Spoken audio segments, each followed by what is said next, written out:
Hello everyone, welcome to spice and smile. आज आम बिना पियाज रसुण पोटल ग्रेवी बनैबा। तो चलते देखिए बिना पियाज रसुण केमिति बनुची पोटल ग्रेवी। तुम छुपा ना सकोगी मैं वो राज हूँ, तुम भुला ना सकोगी वो अंदाज हूँ।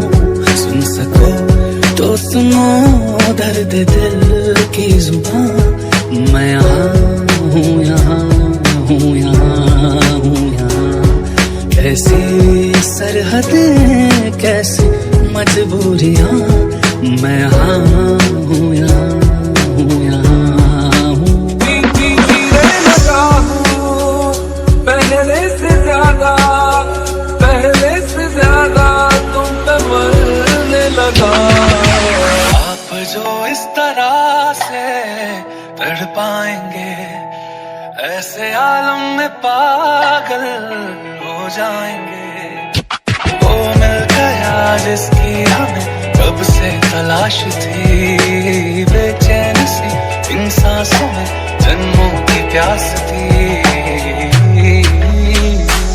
सुन सको तो सुनो दर्द दिल की जुबान, मैं यहाँ हूँ, यहाँ हूँ, यहाँ हूँ, यहाँ। कैसी सरहदें कैसी मजबूरियाँ, मैं यहाँ हूँ, यहाँ हूँ, यहाँ हूँ। यही रेसिपीटी संक्रांति पूजा बार व्रत जब कि बिना पियाज रसुण खाया बना हो तो या बनैकी आप आराम से खाई पारे। भिडियोटी जदि भल लगी गोटे लाइक करदे।